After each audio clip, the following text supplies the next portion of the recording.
Okay, and welcome to Outpost 23. Ryan Ray here alongside the man, the myth, the legend himself, Samuel Husted. Mr. Husted, how's it going? It's going great. How are you? Uh, you know, all things considered, not too bad. 2021's been an interesting start. Yeah, with the stock market, yeah, that's been interesting for sure. Were you And part of the GameStop traders? no, I was Oh, not. I don't. I prefer steady income to playing with the stock market, but I did hear about it. I prefer steady income too, but if I could get a part of some of that cash, I would have taken it. Yeah, Okay, so I let's was a little late to the game, so yeah, you and me both. Okay, so let's talk about Star Wars. So let's start with let's see. Let's start the Mandalorian. So, what are your thoughts on? Or I guess for season one, season two, Mandalorian. What are your thoughts on the show, the series? Give me your take. yeah. So I definitely preferred season one to season two, and I think a big part of it was the writing. In season one, Mandalorian hardly says anything. Like he's just silent the whole show. And I think that lends some air of mystery to it. And season two didn't really have that. Season two was still good, but I preferred season one. Really? See, I thought Yeah. season two was better than season one. And Well, advancing the story, yeah, sure, uh, but like just simply coolness. cool. So, okay, here's the thing. I've been going back through and watching season one now, and it's better now that I've seen season two. That's kind of weird to say, but some of the things that they did in season one weren't they weren't really obvious why they were doing them, and there's a lot of things that still aren't clear, but or irrelevant in my opinion. But once you get to the end of season two, you feel like okay, I can kind of halfway understand why I did this for this for this. But season one, it just feels like there's a lot of filler and not a lot of stuff. I know some people like that; they like the missions and stuff. And for me, it's are we going on missions or are we trying to have this interwoven plot? And they really struggle, from my perspective, to kind of balance that out. And some shows do it really well. You go on these weird missions that don't make sense, and all of a sudden you figure out, okay, oh, this is why this makes sense. So that was kind of my complaint with season one. Yeah, that's true. I didn't. I'd have to go back and watch it, but now that you bring it up, I remember the Tatooine mission felt like a lot like a side quest. The one on that forest planet that that wasn't my favorite episode either. Yeah, I see what you mean. Yeah. So I mean, if you look at it and you say, uh, so like the planet, the forest planet one, okay, where they go and they fight off the ATEST or whatever, right? You talking about that one? Yeah, Okay, so yeah, we yeah, just watched that one the other day, and so on that one, watching back, again, I've seen it a lot because the girls like to watch that one, or it's on a lot. I don't know if they like to watch it, particularly the one they had to pick, but it's kind of the second time I really sat and watched it through and through. And so one thing that stood out was to me is he took his helmet off, and I'd forgotten about that. But he takes his helmet off in front of the kids, and so hmm at the end of the season, it's obviously when he takes his helmet off in front of the droid. That's kind of the big deal, and then the next season, and so something like that is kind of like okay, I think they're trying to show us that he's moving away from this. Another thing that stood out to me was, um, in season two, the whole thing is whether or not, um, not whether or not, but people will start talking about the father son dynamic. Ahsoka brings it up. Well, that's brought up this episode there as well. So you start kind of getting the early hints of the father son dynamic, and he doesn't really see it, it seems, or is in denial. And that's the same for most season two, but you kind of get those hits. So some of that's there, but to your point, it's like, why are we going to, why are we doing this? And, um, obviously the episode has an explanation for why we're doing this, but it's like, okay, I'm not really sure this is the best way to weave these things in there. So like I'll give you a good example. Season two of episode one is a complete waste to me. Like I don't understand. I mean, you get Grogu at the end lifting up the rhinoceros or whatever he's called. But other than that, the Jawa was still in the ship. They get the big egg, the egg they just eat at the end. I I don't get the point of that episode. If it's a that's fun true. mission, it's Yeah, fun, but and I'm not trying to persuade anybody to like it or not like it. I'm just saying I have a hard time understanding some of the hype around the show because of stuff like that. So, but if you hmm if you love it, please tell me what I'm missing because I would like to love it more. Yeah, no, I definitely agree with you. I think part of the reason I like season one so much is that uh, it's the first good Star Wars that we got since Disney bought Star Wars. Really? So, You think so? well, other than Solo and Rogue One, which I liked, Solo and Rogue One were good. I like Um, Rogue One. I wasn't a big Solo fan. I like the second half of Solo. I don't like the first half. First half's kind of boring. Anytime you can that's bring fair. Darth Maul back, I'm fine. So I hope Darth Maul makes an appearance in Mandalorian. That's like my goal. So Mhm. more Darth Maul appearances, the better. So what are your thoughts on Mandalorian? Where do you think it's going for season 3? I think they're gonna either they'll bring in the Veil of the Force from Rebels, which and then like erase the sequel trilogy, which You think um, so? I wouldn't put it past Dave Filoni, but I don't think they're gonna do that because Disney doesn't want that to happen. Right. Or they're gonna tie it in somehow using cloning and try to explain how Palpatine came back in Star Wars 9. Yeah, I think they've already tied in the cloning stuff, right? Right. And so I think that's kind of there. I've heard people say they're gonna get rid of it and the alternate universe theory, and they went to Rebels, and I don't know if you've seen some of that stuff, like with I haven't watched all of Rebels, so I'm not familiar with that as some, but they go to the wheels, I guess, and so it's an Mhm. alternate universe. I can't imagine that they do that with 7, 8, 9. No, I I wouldn't. go ahead. Sorry. I was gonna say I just think 7, 8, 9. We'll talk about those in a minute. I think they are there. They're going to be there.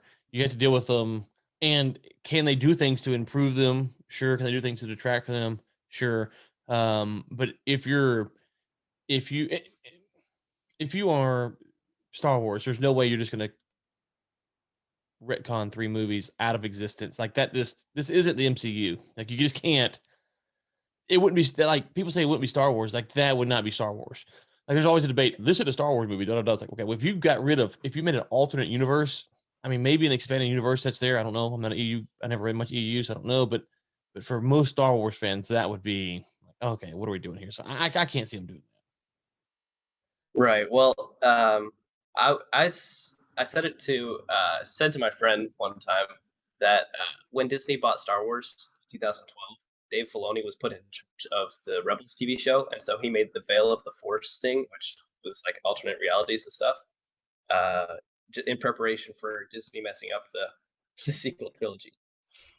Which it's it's probably not true, but that. So let's talk about that. So Mandalorian season 3, real quick, and we'll talk about that. So Mandalorian season 3, um, they got to bring Grogu back pretty quickly, I think, right? They can't like a whole episode of the Mando hop in the galaxy. I don't think is going to really keep people entertained. What do you think? yeah, I agree with you on that because Grogu was the main after the Mandalorian. You know, cool, he's a bounty hunter, but Grogu was the main draw. I feel like. Yeah, I mean, I think if you replace Grogu with random human child that's force sensitive, it's like okay, maybe there's some interest, but little Yoda on screen is what I think gives the show a lot of runway to kind of. uh, I think if you just swapped the Force user to something else where it was a lot more recognizable character. So part of the thing that keeps you hooked to the Mandalorian is you're trying to figure out who is Yoda. Is like, is this Yoda reincarnated? Did he have a child? What is going on Yeah, here? Like that's a big question that you spend a lot of time wondering, and you don't get answers until season 2, episode 5, or whatever it is with Ahsoka. Um, well, without that, if it's just some kid, it's like, oh yeah, there's some bounty hunter and some force kid, broom kid off episode 8. Yeah, they're going around doing stuff. That's just not interesting. It's not as interesting. And so, right. I think the Grogu thing, I don't think I would say this: if Grogu doesn't come back in season 3, and you got him and Bo fighting it out for the Mandalore deal, like that's doesn't seem to really make a lot of sense from what we've seen. So is he gonna go back to being bounty hunting and capturing bad guys? He I don't think I don't think he's changed enough to not want to do that. But like, okay. So I think Grogu's got to come back pretty early on, and if he doesn't come back early on, he has to come back before the show ends because there's no way Disney's letting Kylo Ren kill Grogu, right? Right, right.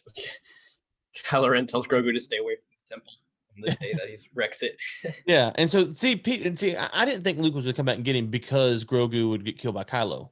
And so now that they brought Luke back to get him, then you know that either Grogu's gonna leave the Jedi Academy, maybe goes off with Ahsoka somewhere, or he's gonna come back to the Mandalorian, but he's not staying to get killed by Kylo. Like that's just not an acceptable plot line in Mhm. the Disney Star Wars. Like if this was Yep. something else, maybe it would be, but and I'm not saying it wouldn't make I didn't like them turning Kylo, I would say in general, but you kill Grogu, like the fans will revolt if you kill Right. Grogu and then you turn him into a good guy at the end. I don't think that's so. I think Grogu's got to come back, or it's made clear that he went somewhere else. Mhm. But you mentioned the last three. So part of my when they announced the 7, 8, 9 were coming out, my biggest concern was when are you going to do it? So then that became clear. It's like okay, so Luke's still alive and then I was quite concerned that they were gonna basically have Luke Skywalker doing what we saw him do in the Mandalorian season finale, which is just murking folks. And a a lot of Star Wars fans were upset because you didn't see Luke in 7, and then in 8 he's turned off the Force, and then by 9 it's kind of basically gone. My question is, what did you expect them to give us? Because if you wanted Luke and they had to skip ahead because he's older in real life, he would be so powerful that who would be the villain to rise up against him? I've never understood the argument for what folks expected they were gonna get because I was afraid that you would have all-powerful Luke Skywalker, and it was kinda silly because he just shows up and kills folks. So, what were your expectations going into 7, 8, 9, and why don't you like the films? Going into 7, 8, 9, I didn't really have a lot of expectations, and I liked 7 actually pretty well when it first came out. As I watched it more and more, I realized it was basically just a copy of Star Wars 4, but with different stuff. And obviously, it wasn't a copy, but they used a lot of the same plot points. And I felt like the Big Death Star was a little silly, but Star Wars 7 wasn't bad. When it got to You Star like Wars 8, what was silly? with the Big Death Star, Star Killer Base, Oh, Chocolate Base. Yeah. yeah. When it got to That's Star 'cause Wars 8, J.J. Abrams is a bum. Like, I don't understand people's, like, fascination. When they announced JJ was gonna be director, I was like, "Oh gosh." I remember when he did, yeah. have you watched any of the Star Trek films he did? Oh yeah, yeah. I mean, I've, so the first one that they did was pretty decent, when they brought the Romulans in from the Time Warp, and that was okay. And then he did Wrath of Khan, and then he tells you, like, they literally spent promotional dollars sending him on around saying, "It's not Wrath of Khan, it's not Wrath of Khan, it's not Wrath," and it's like, "Okay, it's Wrath of Khan." And, like, that so a lot of what he does with franchises is just regurgitate old stuff and, yeah, so anyways. yeah, yeah. Um, that's true. That's true. Yeah. So, and then Star Wars 8, I didn't know what to expect. I thought Luke was gonna train Ray or something. Mhm. Um, and he didn't obviously at first, or really at all. So that was a little disappointing to me to see Luke so depressed and giving up on the Force, giving up on life, and that was just a little sad than anything. And then the killing of Snoke was also shocking, which I think was the purpose, but then that left no big bad guy. And so J.J. Abrams had to come in and bring Palpatine because they didn't have a big bad guy for Star Wars 9. I think it was just a big mess. If they just stuck with one director for the entire thing, I think it would have been better. I actually like the sequels more than most people do. So So I thought 8 was fantastic. I know I'm in the minority camp here. I loved 8. I think it's one of the best Star Wars films there is. Um, so some questions for you. So like the Luke depressed thing, I think I watched Return of the Jedi the other day. Oh, I don't know when it was snowing. I think the night it was like was it Christmas New Year's Eve, something like that. So about a month ago. And one thing that struck me, so one of my problems with the Star Wars fandom is I guess there's a couple problems. And I'm not saying like problems as in like I'm mad at people, just like things I don't understand how people interpret stuff. So first thing is generally the characters speaking are not all knowing, right? So Mhm, and they're not always honest, and they are human, and they use normal linguistic tools. And so, when Obi-Wan says, something, you can't and or like, I'll give you an example. At the end of Return of the Jedi, Leia goes, "Yeah, I remember seeing my mom," and people are like, "Well, okay." So obviously, I do agree that George Lucas retconned that with three. I'm not denying that that happened, but I'm also not denying that how many people have said something like that that they believe they remember something when they were two that they don't really remember to be true. So it's part of the Star Wars fandom has to deal with. Yes, there will be some retcons, there will be some tweaks, some changes. That's fine, but also people in real life just get facts wrong, and so mhm. there's nothing wrong with that either. And you want it to be a universe where facts are wrong because that's more like a real universe. So, um, I say all that to say that when you go back to episode 6, at the end of 6, what was Luke doing about 15 minutes before the credits roll? He was pounding on Darth Vader with a lightsaber. Mhm. Yeah. I mean, he was wailing on that dude. Okay. Wow. Wow. He's got him down. He's pounding on him.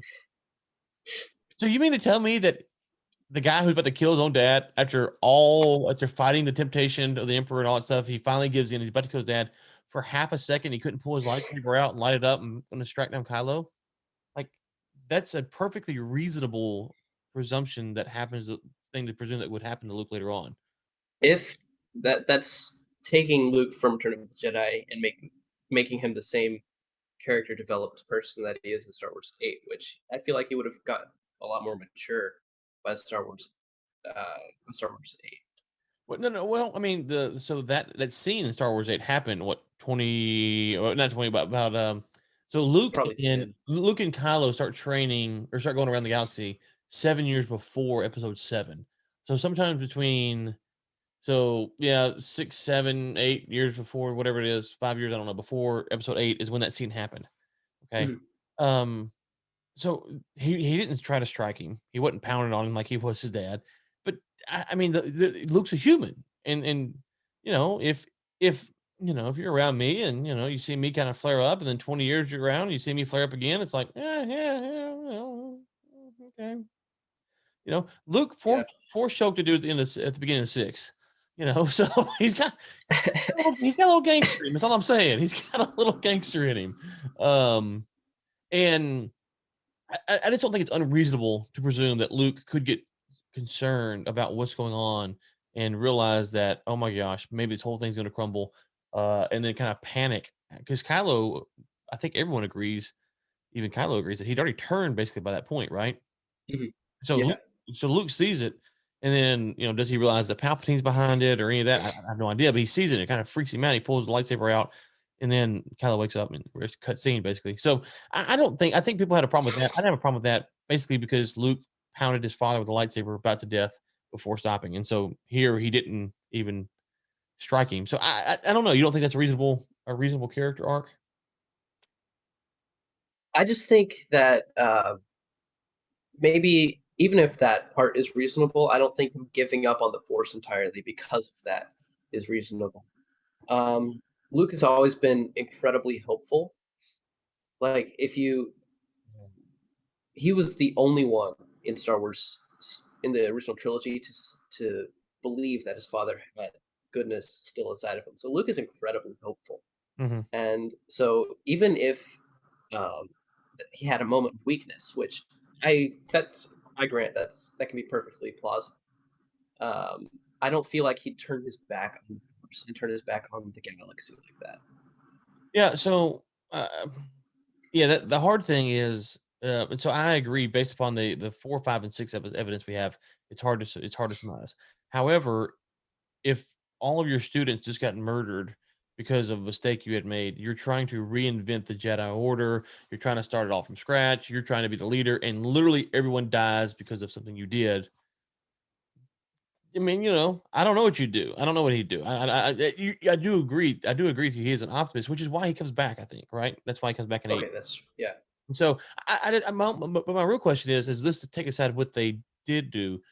what could they have done in your perspective that would have been so 7, 8, 9, you would have had to have a bad guy. So my question would be is this I'm not saying like make you could pick if maybe you're an EU guy, you can pick from the EU, but what type of villain could we have seen and um how did they get to the spot to where 7, 8, 9 is the final showdown without Luke murking them years before? So like how would you have liked to see that play out?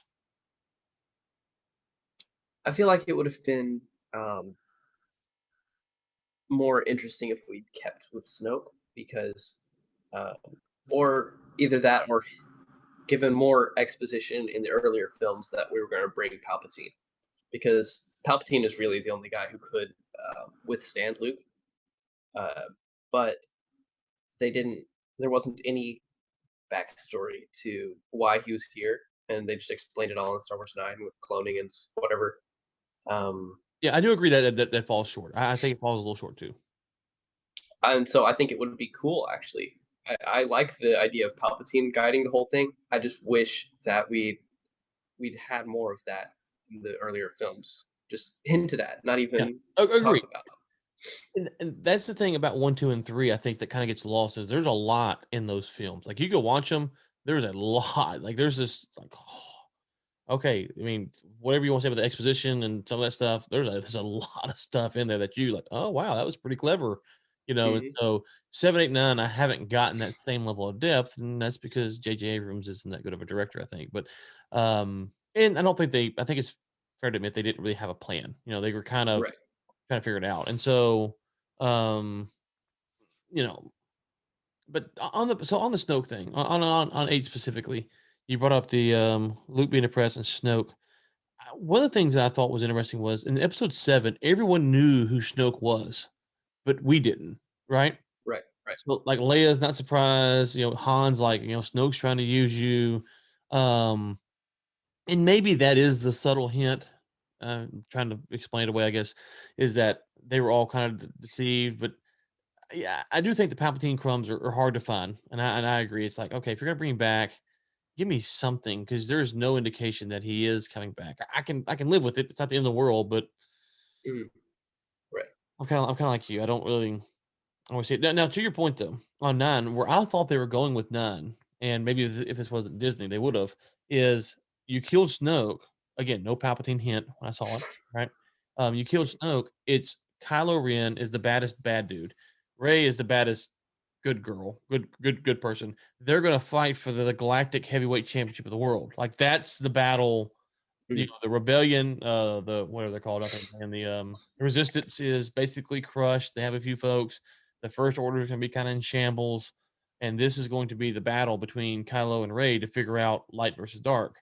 That Yep. to me made perfect sense. They'd set that up to be the battle because, as you say, there's no other bad guy except for Right. Kylo who just killed Snoke. So I thought that's where they're going, and I think that would have been better because, but Yeah. I agree. I think that would have been awesome. And what I would have loved to see is Ray turn to the dark side and Kylo be redeemed by that, which I feel like would how have been so? super Like interesting. how so? Um, because uh, so you see all these hints of throughout the first three movies, see these hints that Ray has this darkness inside of her Yeah. that it's not hard to find if you're looking.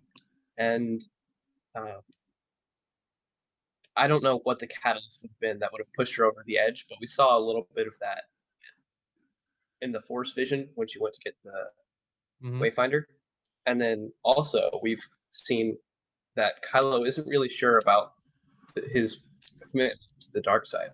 Hmm. He's a wannabe dark side user. I feel Well, like. okay, real quick, maybe step in there 'cause I'm curious your thoughts. Because see, I would have agreed with that, and except until at the end of episode 8, and then so at the end of so if you have you read the book on episode 8 by any chance?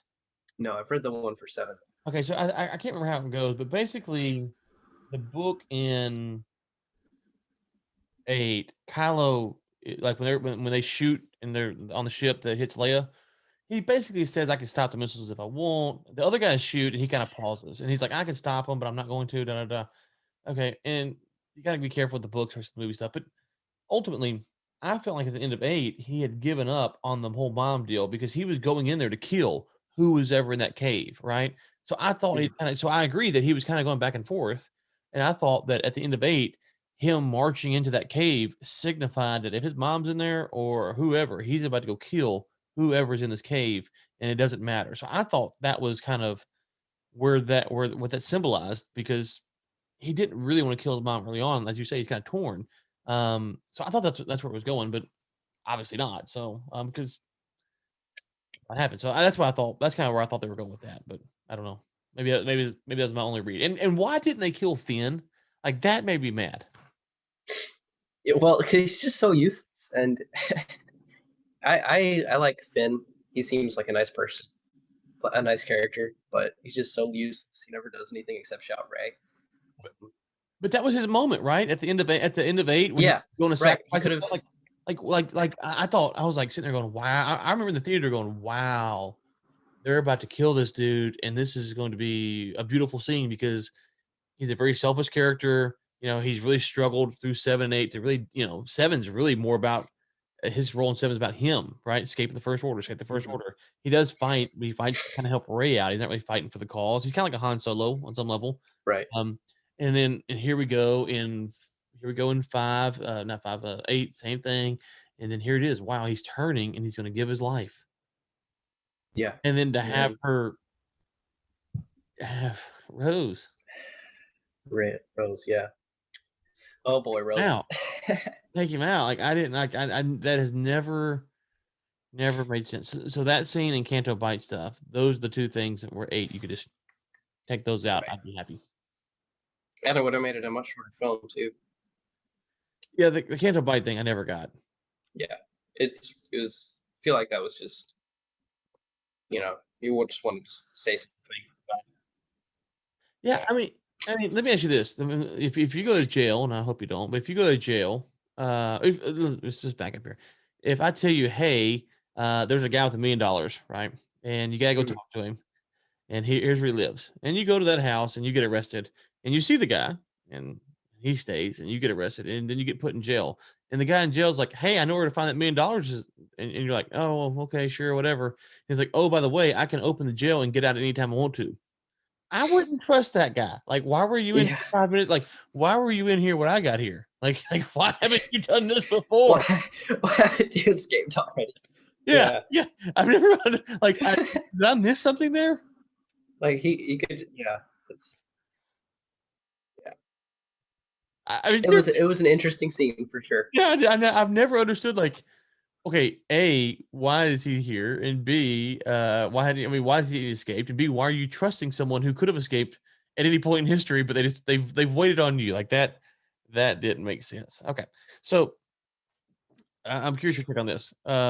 Episodes 1, 2, and 3 were before 7, 8, 9. I think it kind of gets talk about retcon. I think fans have retconned their disdain for 1, 2, and 3. I Um, agree. and to me, the whole George Lucas Star Wars this, George Lucas Star Wars that. Listen, I like 1, 2, and 3. I have criticisms of them, but I like them. I will watch them. I think they're very good. They're very layered. The dialogue's got problems. They've got problems. They're not perfect films, but Right. there's a Right. depth to them that is just hard to ignore if you really like it. And so I love that about them. I Um, agree. and so, but that's not most Star Wars fans. So this whole George Lucas Star Wars versus Disney Star Wars to me is a little bit silly because plenty of folks hated Lucas. So, what's your take on the prequels versus the sequels? How do you kind of dissect all that? Well, so I agree with you about the prequels. I really enjoy those films because of the depth and the intricacies of the whole story. But they're not perfect films by any stretch of the imagination. And I think the story is where I appreciate George Lucas. I like his creativity and his willingness to do new things, but I don't think we need him in charge of writing scripts or directing CGI. So I think it's good to consult George Lucas for sure on things like The Mandalorian, but I'd much rather have Dave Filoni and John Favreau in charge of writing it Yeah, I and think that's directing it. probably yeah. I think you're probably right. I think that's the thing is that you want him. to probably be some kind of advisor. If he wants to do one episode, sure. But I think the hard part is that he layered 1, 2, and 3 so well, and yet they have so many flaws. Like that's kind of it's kind of a weird paradoxical situation because so the first half of one, I would say you could probably not watch that. And I mean, obviously you gotta pick up Anakin, but there's the first half of one is pretty it's not I don't know. I don't like it. It's fine. I'll watch it, but it's not fun. The second half of one, I think is fantastic. Two, some of the Anakin Padme scenes are just brutal dialogue. And I don't understand that. But that carries on into three. And so, like the scene on the balcony in three where Padme's out there and he goes, "You look so beautiful," and it's because I'm so in love or something like that. Like I don't even understand what that means. I'm a married man. I've been married going on 15 years. Like I don't maybe if Anakin's in on something, I don't know because like is that a Jedi mind trick? I've never understood that dialogue, and I've stopped it and like okay, what do you say? What'd she say? Does that make sense to you at all? It no, I've never understood it. My favorite line in the entire Star Wars franchise is "I don't like sand" because it makes no sense. And then she kisses him right after that. Yeah, Like, yeah. I don't like sand. It's like coarse, rough, irritating, and it gets everywhere. listen. I don't like sand either. Okay, but like it's. I did hear Lucas say that he thought that Hayden Christensen played Darth Vader well because Darth Vader's supposed to be awkward and have these social kind of. He's a troubled kid and he's not really. There's something a little bit off, and so okay, fine, but the exposition is still terrible. Like the scene before they kiss, where they're at by the fire, like that's Mhm. just a weird scene. And so, Yeah, I skip that scene every time because it's so bad. no, it's just brutal. It's brutal. It's brutal. And so, there's plenty. So you get that, but then you also have, how Lucas does a fantastic job of painting the Jedi as kind of these hardened folks who have abandoned their principles, lost their moral compass, and Palpatine, who is constantly using that against them.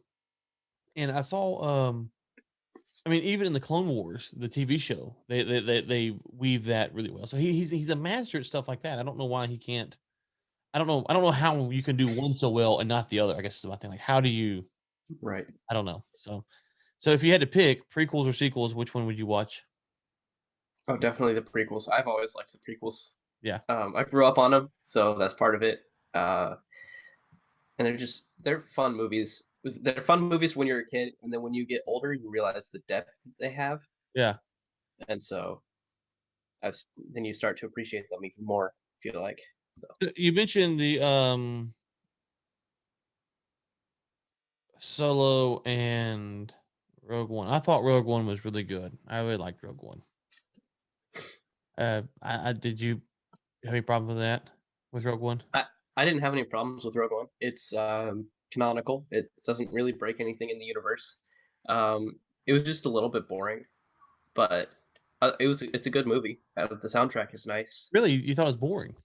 Well, it's just I don't know. It's Jyn Erso is a kind of flat character in my opinion, Yeah, but the droid was fun. I liked the droid, and then the hallway scene at the end with Darth Vader was incredible. yeah, that was incredible. That was incredible. That was incredible. So What I appreciated about Rogue One was it showed you. So in 4, 5, and 6, while it's there on the screen, it doesn't. The intent of the film isn't to show you that some of the things that the rebels are doing are questionable. Like you, 4, 5, and 6 are presented as the rebels are the right, they're the good. There's nothing mhm. wrong. They never do wrong. You know, Yeah, it's very black and white. yeah. Rogue One, the opening scene, you have the good guy killing another kind of good guy to protect the good guy's life, and like you have this moral problem to begin with. Yep. That's how war is. There's these Right. moral problems that you're always facing, and um, so I appreciate that's where they started at, and that you kind of see that throughout the film. There's these moral questions, and of course, the bad guys don't have the morals, and so they're kind of immune from those problems. So I thought it was good from that standpoint. I don't know if it's one that I've probably seen it a handful of times. If we do like a hey, we're gonna watch them all, I'll watch it as a standalone. I won't go watch it probably, whereas I would watch just about any of the other nine. But I enjoyed it. I thought it was good. I thought it added that just a little bit of texture to the galaxy that it Yeah. needed. Yeah, And I agree with you on that. It's just not my favorite one to just watch, you know? but yeah, I I wouldn't agree. just It's just pick it kinda up. weird. It's Yeah. like I thought it had a good purpose. I thought it served a lot. I thought it was a good film. It's just not it's not a rewatchable, I guess is the way to say it. I Right. don't I just don't it's not on demand for me. And I so actually go sorry. ahead. Go ahead. I said I really enjoyed it the first time. Yeah, me too. And then, the other times I've been like, "Yeah, it's good." What about Solo? Now Solo, I don't know why enjoyed it so much, but it felt a lot like, a wild western in space, Mhm. especially since they had that guy with the Texas accent, Woody Harrelson. Woody Harrelson's So, yeah, which is what Star Wars kinda started out as. Uh, Yeah. So I'm curious. You brought that up. I've heard people say like it's a space western. Da da da. Okay, if it's a space western, then I think episode 4 was a space western. mhm, Episode 5, when you got the bad guy is the good guy's dad and all that stuff, that's kinda out the window, and then by episode right. 6, you've got the sister involved, like, that's not a Western anymore, and so I think No. 4, to your point, is definitely a Western Yeah. kind of feel, but by the time you get to the first trilogy, it's nowhere near Westernish, it's very much a developed, um, three-part film series, and so Mhm, I've heard some Star Wars fans like, "Oh, it's a western, it's a space western. We gotta get back to that." Well, those don't have the depth that Star Wars does. They just don't, right. and that's the problem. You can have some western-esque things, like you're saying, with this film, but everything Mhm, can't be a western. right, I agree. And The Mandalorian does that pretty well, I think. So, Um, oh, go ahead. no, no, you go. You're good. So we talked about the Mandalorian. We got a slate of new shows coming up. Which one are you most excited about? Definitely The Kenobi Show.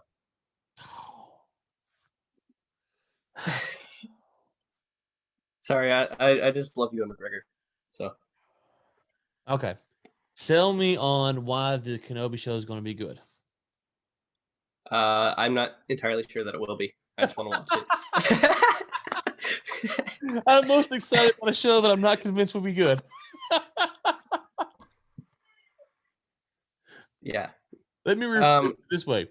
Tell me how they can make a Kenobi show and not literally screw up the canon. I don't think he has to be on Tatooine all the time. Sure. And I think they'll also have a lot of flashbacks. So, Okay, so you think it's gonna be like kind of more of a between 2 and 3 type show, but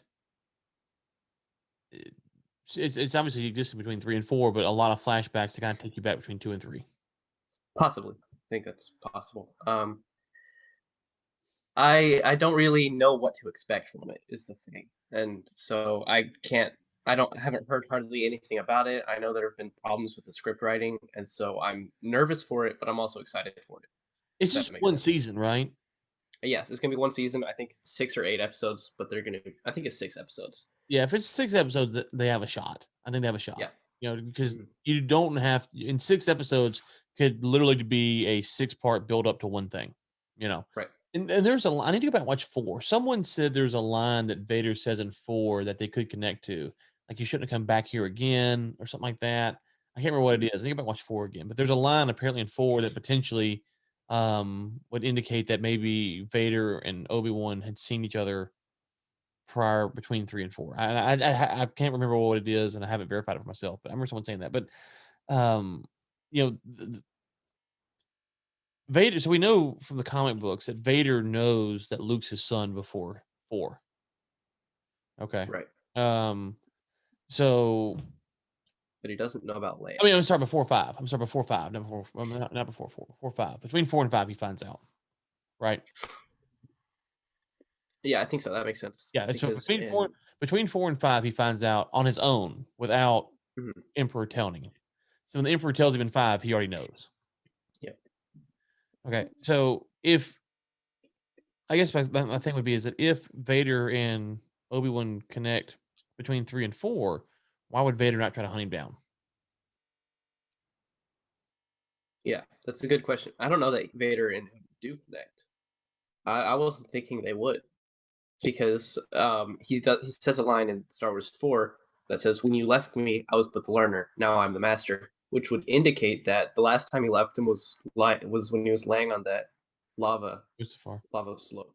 So, Well, yeah, okay, no, that's the line that I thought too, but then mhm, I need to again, I need to go look it up. Someone said that there's a line where he says, "You should not have come back," or something like that, or "You interesting. should not have come here again," or there's some line along those something along those lines, and I haven't watched the film, so I don't in recent time to look for that line, so I don't know.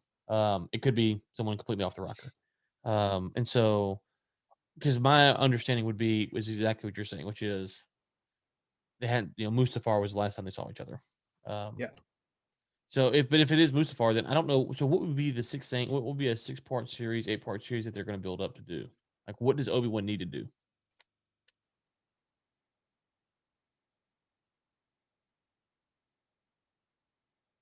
See, I don't really know, and that's why I'm nervous for it. And I'm nervous for it, and I'm excited about it because of the thing, because I don't know what they're gonna do. Okay, so that's why I'm putting it on my least. I say least. I don't know about least, but that's why I'm putting it on the low scale. I'm saying no hope, no expectation for it, and if it blows me out of the water, great. And if it disappoints me, that's kind of what I expect because I don't know how they can do something of value. But I've been proven Mhm. wrong before, so I'm happy to be proven wrong. I'm just no hope. I'm most excited about the Bad Batch. I love the Clone Wars. Yeah, the Bad Batch is gonna be cool, for sure.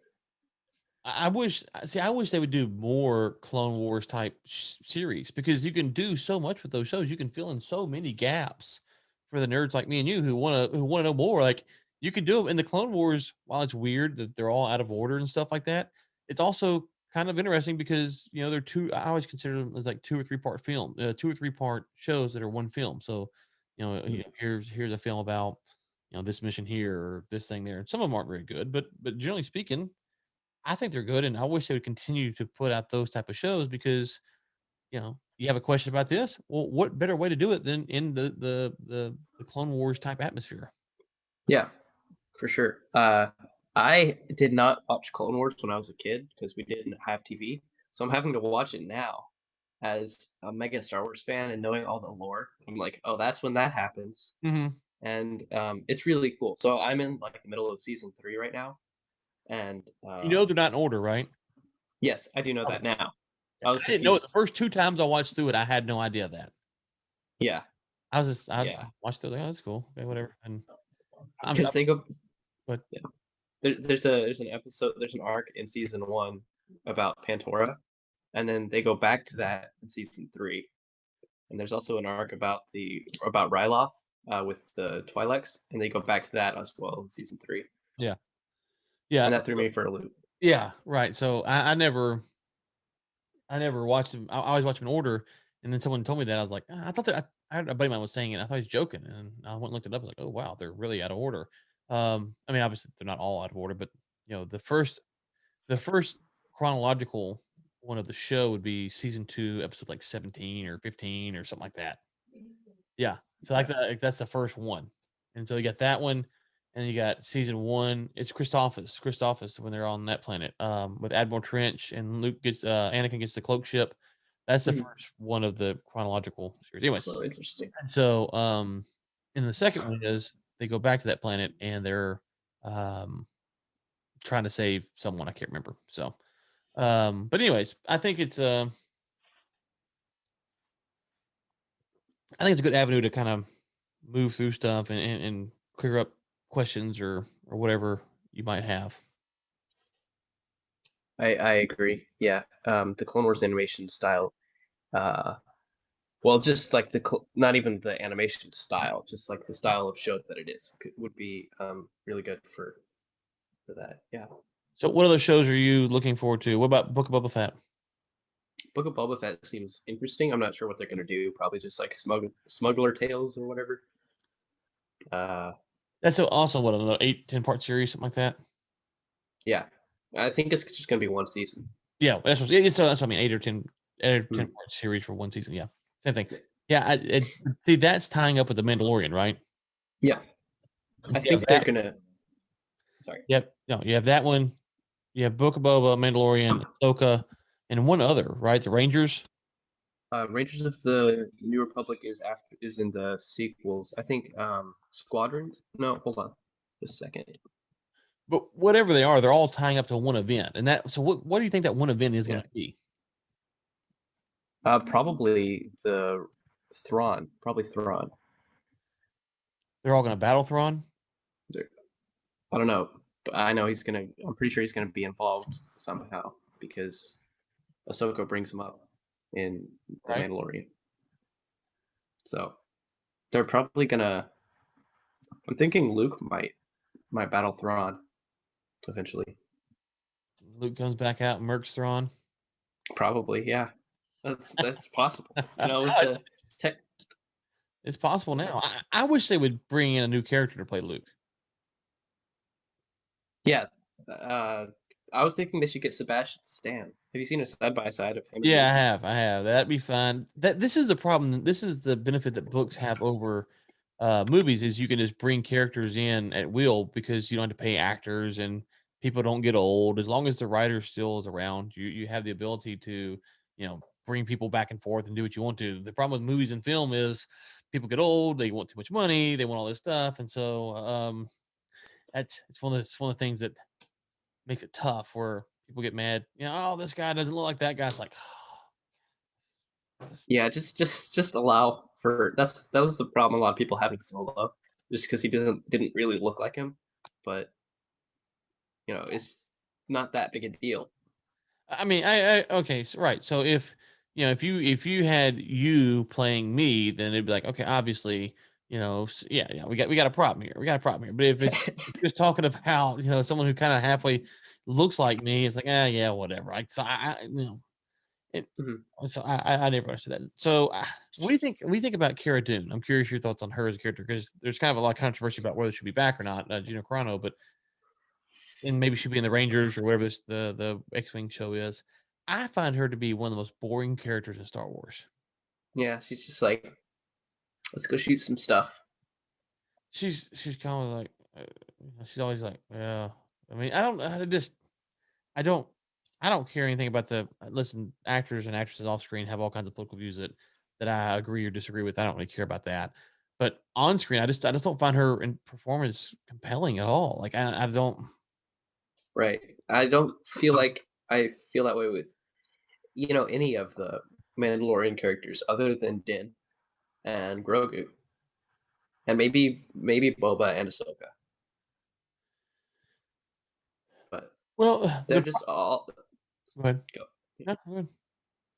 They're just all pretty boring characters. Yeah, Even Bo-Katan is a little boring. yeah. There's a show called The Expanse, and one thing it does a good job is it has the main four characters, but then it has all these other side characters, and you can kind of go follow these side characters on what they're doing here and there, and kind of come back and forth. Um, the Mandalorian, because it's so focused on just the Mandalorian, which is like the purpose of the show, it really limits. Like there is no big build up to Moth Gideon at the end of season one. It's just kind of like, oh wow, surprise. Okay, that's fine.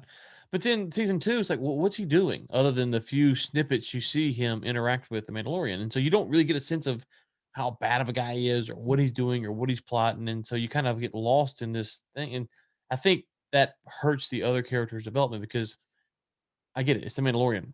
I get it, but it's kind of like to your point about Bo, is like, well, what is she doing? And like, why would she not believe at the end of season two when Mando's like, hey, I got Moff Gideon? She's like, no, you haven't. It's like, I thought you were trying to find him. Like, here you go.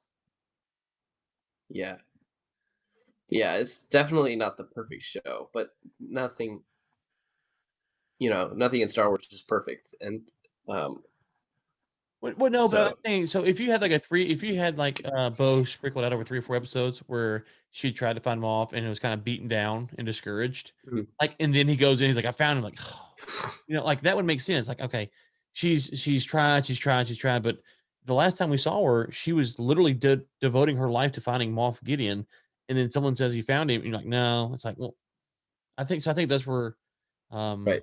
a little bit more peripheral character development would play nice because I do think that some of the characters, as you say, are a little bit boring. I don't know, a little boring. So All right, what else? Star Wars related. Oh, EA. You said you were excited about this. Yeah, so EA lost the exclusivity rights for making Star Wars games, which previously they've made uh, Battlefront 1, Battlefront 2, Squadrons, and Jedi Fallen Order. Hmm. Now, I haven't played Squadrons, but Jedi Fallen Order is a really good game. Um, and Battlefront 2, when it came out, was really bad because of all the microtransactions and stuff. But now it's it's redeemed itself, and then they had a free week and on Epic Games, and they just blew all their records for player numbers out of the water. So I think EA is redeemable for sure, but I'm glad that they've lost the exclusivity license because that allows for competition, and competition drives improvement, and that's just basic capitalism. Yeah, So I'm a little torn on the IP discussion is an interesting discussion in general, but so obviously capitalism drives competition and makes things better. So I agree with that. Um, I, I am curious.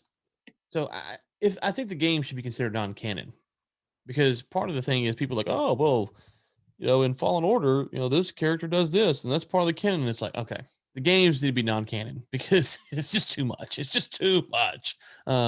They can be used for canon if they want to or not, but they shouldn't be considered just for fun. To me, and if you did that, then you could have a little bit more people involved with the gaming process. But if you don't, everyone's got to be involved with the canon and has it fit in and all that stuff. But um, I, I agree with you to a point. I don't think every game needs to be canon, but I think that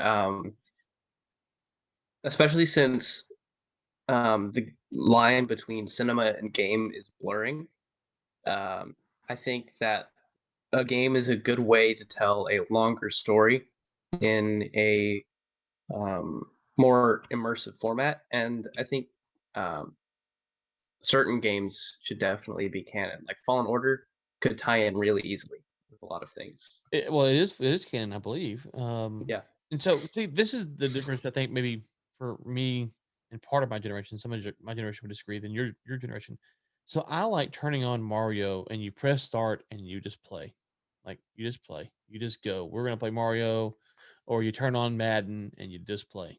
Or if you're gonna go play a Star Wars game, you turn on. I do not like all the stories built into games like that. It's just I don't enjoy that. I mean, it's usually most of the games that have stories, I don't even care about I don't even care. Like I just want to play the game, and so you gotta like Samuel. Did you know the other day that so and so died by so and so way? It's like no, no, no, no. Just let me go find the person to kill him or what I'm supposed to do. Like I don't, And it's like this big dramatic thing. You can't skip through it. It's like because when I play, I also listen to audiobooks or podcasts, so I'm listening Mhm. to something else. I don't want to listen to the game. Yeah. Um, so I'm not a fan of it. Personal preference because I just like playing the games. I don't really get into the stories, and I mean, I've seen people who are like serious, like, "Oh man, the storyline in this game is great." I'm like, There's just you're like, here's the storyline. "Yeah," they're just like, it's like Halo. You turn on like Master Chief. Okay, I get it. Master Chief's got a mission. Go shoot some folks. That's what I'm here for. That's why I bought the Right. game. I'm prepared to go shoot folks. Just tell me where to run and shoot, and I will go do it. Okay, You know, but the story in Halo isn't bad actually. wow, see, there it is. See, there it is. There it is. That's what I'm talking about. That's what I'm talking about. You're that guy. I'm not saying it is better in bed. I'm saying if I want to read the Halo story, I'll go read the book or the comic book or the Yeah. movie. Like I'm not against it either. I'm just saying I don't know. Mhm. I would be curious to see what percentage of gamers um are really into the story portion of the games versus me. And I might be in the vast minority here. I'm happy to that's a real possibility. But God, I just want to go play the games. Like it drives me crazy. Like it's like on Madden now, you just can't turn on and start a season. You got to have a career, and do you want to manage the finances, and do you want to do Boy, this? that seems stressful. Yeah, it's just like I just want to play. Just want to play. Just want to play. There's the cards, and I just miss the good old days where you could just play. I'm call me a boom. Yeah. Call me a boomer. I'm fine. Yeah. So, what is your favorite Star Wars That's game? understandable. My favorite Star Wars game is uh, I, again. I'm just recently getting into all of the other Star Wars media because I never really had access to that when I was Yeah. younger. So my favorite Star Wars game right now is gonna have to be Fallen Order because it features a redhead, and so that's not. It's funny. Oh, being honest with you here, it's so I don't remember when I was a kid. The games when I was a kid. Um, growing up, we had a Star Wars game on 64 we played pretty regularly. It was okay. Um, but a lot of those Star Wars games, from what I remember, weren't just like earth shattering good. So I don't think you missed a Yeah. lot. I didn't play Battlefront 1 really. I played a little bit. So I think that's the thing with this with Star Wars games is so Jedi Fallen Order. I haven't I've got it. I played a little bit of it. And I don't care. You can say spoilers or not. It doesn't matter to me. But I don't think we're gonna see Luke or Leia or Yeah. Yoda and so it's a fine game. It's a fine game, and you learn about some Inquisitors. This is where I'm at, and we're on some planet, and you learn about some stuff, and it's fine. There's nothing wrong with that. But that doesn't have to be. There's nothing that would make it uniquely Star Wars. And I think, and so here's what I'm saying. Like with Rogue One, part of the reason we don't rewatch Rogue One is it doesn't really there's not the lore of the big nine that are tied up in there. It's an Mhm. offshoot movie. It has some interesting things, but they're not building upon it, and so it kind of loses that. I think the games are kind of that way. Like if I want to play a game, I want to be Luke Skywalker or Darth Vader and go do that. And so that's why I'm Yeah. making non-canon because then you can have Luke and Darth and Leia and Han and Chewie. They can go do whatever they want to because it's detached from the canon. And then people Mhm. are like, oh, well, this game, it's like, no, no, no. It's just it's fan service. Is all. That would be super interesting to see, a game company asking if they could make a Star Wars game that wasn't attached to canon. That could be really cool, actually. Yeah. I might. If they want to do it in canon, that's fine. But give us the mainline characters. That'd be my thing. So all Yeah. right. So what else? Star Wars. Anything else? I think we've. Uh, yeah, I want to be in a Star Wars film someday. But other than that, Lucasfilm. yeah, You did yeah, like. Lucasfilm. I'm putting in my application right now. What about final question? Are you watching WandaVision? I am watching WandaVision. Yeah, I haven't started. Should I? it's if you like old sitcoms, then yeah, definitely. It's I loved the first couple of episodes because they were just you know they're just like 60s 50, 40s and 50s sitcoms, and it's great. Okay. All right. Well, I kind of got tired of the MCU. Age Oh of yeah, Ultron to me was the biggest disappointment in film in my life, not in my lifetime. It's okay, but Age of Ultron was a huge disappointment, and after that, the MCU just never had the same feel. yeah, Um, I going into Age of Ultron. Do you remember the trailer for that? yeah. If it looked like they were all gonna fight each other. Yeah. Well, yeah, and you had Pinocchio. Remember the no strings attached? Mhm. Like they had this ominous villain. You're like, oh wow, Ultron, like he's gonna be sick. He's gonna come in here and he's gonna be capping fools. And Yeah, literally, they're like, Ultron's taking control of the net, but he's not killing anybody unless he has to. It's like, I thought there was no strings attached. Like you built he's up those strings. he's a peaceful robot. Yes, like, and his logic actually worked out. You're like, oh, I can see what he's saying here. I can, like, whereas Thanos, at least he was kind of halfway crazy on some level, but like Ultron, like, yeah, based on these buffoons, then yeah, I can see him think Yeah, it's a better alternative. And so Ultron was such a disappointment for me.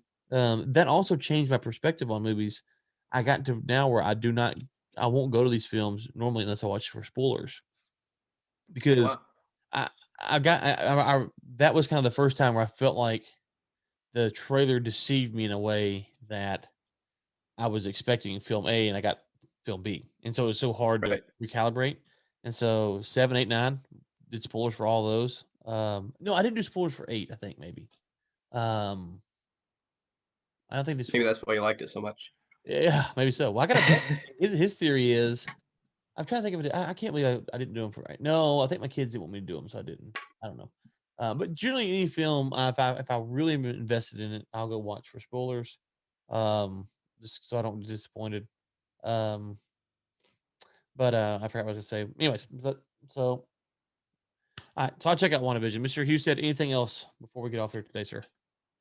I think I'm good. Other than thank you for having me on the podcast. It was a delight to discuss Star Wars with another nerd like myself. I don't get Birds of that a feather, opportunity very often. birds of a feather got to stick together, my man. Yes, sir. All right, well, let's do it again soon, Bo. Yes, sir. Thank you, Ryan. Thank you, sir.